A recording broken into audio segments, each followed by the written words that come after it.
One of my high school history teachers was something of a pothead. Actually, I guess he was probably my favorite high school teacher, although that probably had more to do with the fact that he would buy us bottles of whiskey for the Friday night football games. Whenever he was too lazy or hungover to bother with glancing at his teaching plan, he would grab one of the TVs from the library and pop in some movie, usually one with some connection, though said connection could be pretty tenuous, to a historical event. Mr. S taught me all manner of useful life lessons, but the one that I am applying today is when you run out of words, show some pictures. And so, I have a visual treat for you today. 50 photographs taken within the walls of the Polonsky Palace. Now, before some of you gleefully scamper off to the blogosphere to post about how death row inmate still has camera phone, Whitaker to TDJC owned, I would like to inform you that these photos were provided by the state of Texas in response to a Freedom of Information Act request filed by attorney Yolanda Torres. Sorry, no scandal for you today. And now, without further ado, step into my world. It's difficult to describe for you just how massive Polonsky is, unless you see it from above, but you can at least see some of the exterior from these first two photos, one of the many gun towers which ring the perimeter fence. Guards are armed with AR-15s of the 5.56 millimeter .223 variety. Gun boss is a highly sought-after position in the penal world, and I don't think it has anything to do with the vast stretches of boring shifts one encounters there. View of the death row building from within the perimeter fence, taken, I believe, from near one building. This is the external hallway, which connects 12 building DR to the visitation room. The complex to the right is 11 building. This is as close as we ever get to touching grass or being outdoors. If not for the fence, I sometimes feel I would gladly get whacked over the head with a baton for stumbling and falling into the field. The BOSS chair. Basically, a metal detector for your backside. The upper portion sticking up on the right side is for scanning your mouth. Windows to 12 control can be seen behind the chair. This is where all movements are monitored and controlled for the DR population. Seal painted on the wall next to the DR entrance, just in case you weren't sure about where you ended up in life. Another view of 12 control. Think safety. When you're clubbing an offender unconscious. We wouldn't want anyone to get carpal tunnel now, would we? The rather anticlimactic entrance to the death capital of the Western world. The first of the crash gates along the central DR hallway. In one of my earliest entries from 2007, I described how the paint scheme resembled the bleeping of a heart monitor, jagging up and down in the distinctive pattern which we are all familiar with. After a few beats, the line goes flat, about the time you reach the first gate. People wrote me angry letters, claiming that my words were more incendiary than veridical, and that no government body would do such a thing. You can see the horizontal flat line painted here with your own eyes. And in a later photo, you will be able to see the last gasp, bleep, before the line goes dead. For most of you, this is going to horrify or at least trouble your sensibilities. But you need to realize then, Texans demand regular executions. And so, they are simply riding the crest of public opinion with this kind of stuff. This is socially acceptable behavior in Redneckland. The entrance to A Pod, my current home.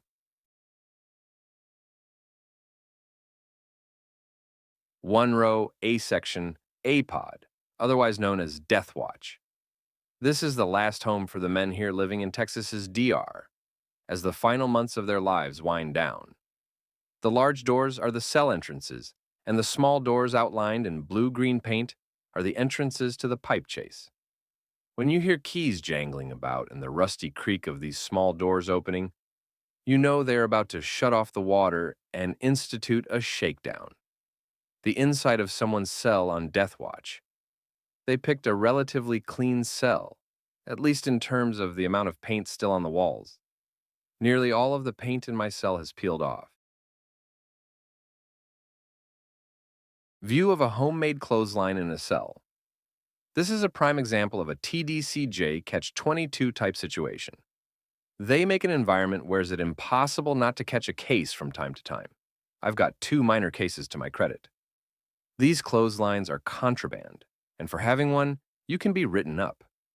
It can even be classified as a dangerous weapon, and yet we have to wash our clothes somehow. Most of us use our sinks, though I have heard of men using their toilets as well. After this washing, these clothes must dry, right? This is common sense, and yet the system refuses to bother with creating a solution to this paradox, save writing cases. The massive amounts of minor cases are then collected and eventually paraded about in front of the clemency board as proof that none of us are capable of rehabilitation. As if the existence of a clothesline somehow negates a person's right to live. I know you think I must be kidding, but I have known men who were denied clemency for disciplinary reasons, despite not having ever been tagged with a major case. You can see the small window I have mentioned in the past in this photograph. Our sink-toilet combo.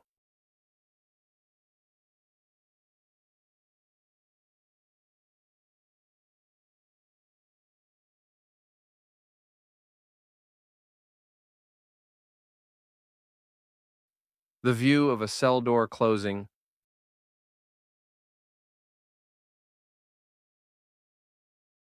The showers in each section look like this.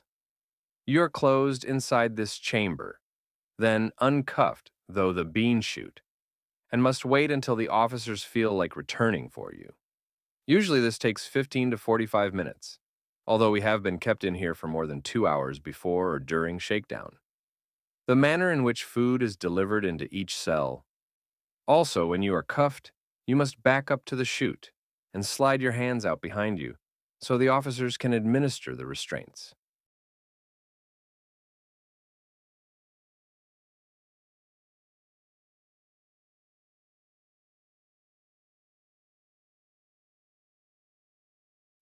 What an empty cell looks like, and the mattresses which are provided to us.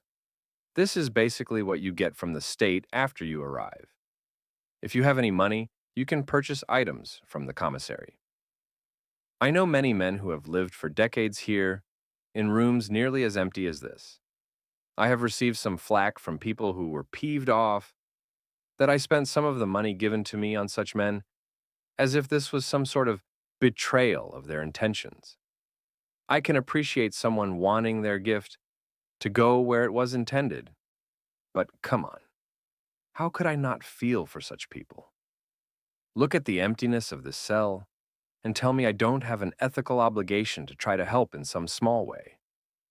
Another view of the window. You can see the mold growing up along the roofline. The result of leakage from the poor construction job you paid top dollar for. Every single cell in the building leaks, most worse than this one. This has been deemed a health hazard, of course, but nobody really cares about enforcing such decrees. The fact that they released this photo pretty much proves how axiomatic their disdain is for the human rights crowd. In a different way, it also shows just how impotent are the people behind said HR movement. The staircase leading to 2-row B section A pod. A couple of officers standing around, which is pretty indicative of how they spend the majority of their time at work. I really cannot believe they released these. The colossal arrogance of these people. This is the cage. It is located in the main DR hallway. They place you inside of this sans clothing as they shake down your house. All manner of people walk by this, as it is the main thoroughfare for the entire building. I guess this was designed as a shaming mechanism, although it is hard for me to conceive of anyone here even remembering what shame is after a few months. I've actually seen, with my own eyes, mind, men placed inside the cage after being gassed and sprayed with CSCN gas and paintballs to prevent them from washing off the chemical agents. Ever used meat tenderizer? That's what this stuff does to human skin. After a few hours in the cage, You are as red as a lobster, even if you are black. And only then do they take you down to F Pod, a view of one of the sets of outdoor recreation yards.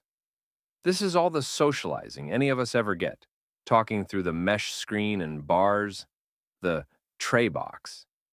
Some men are placed in such cells for disciplinary reasons. It allows the officers to pass a tray to an inmate without the slot ever being open.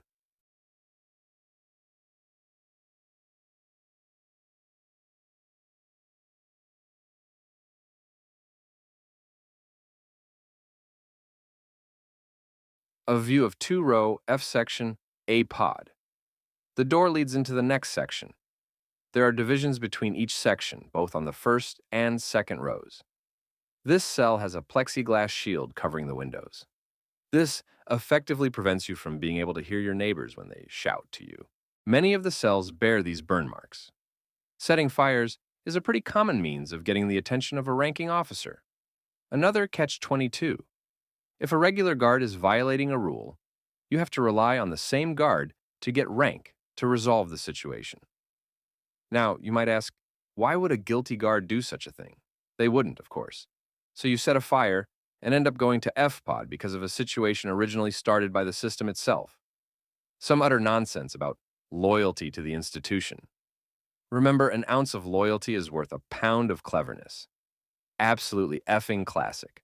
Ha ha ha, truly awesome. Nothing puts the moron in oxymoron like TDCJ and Code of Ethics. I have tears running down my face over this one. They have some weird, convoluted moral calculus going on around here, don't they? Be ethical as we commit mass murder. The property room, I guess. I've never seen this place with my own eyes, but I don't know what else it could be. I guess the answer is this question about where all our stuff goes once it is confiscated.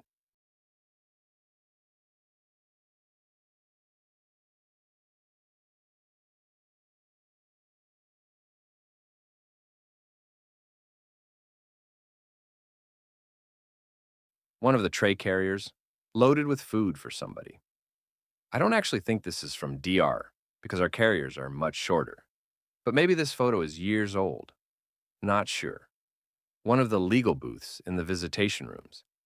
This is actually the one reserved for last visits between men about to be killed and their families. The room where I visited with the psychologist.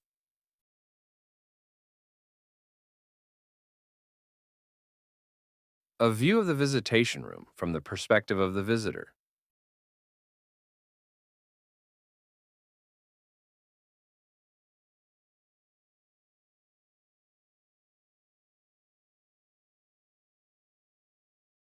The portion of the visitation room used by GP inmates. The cells where DR inmates conduct their visits.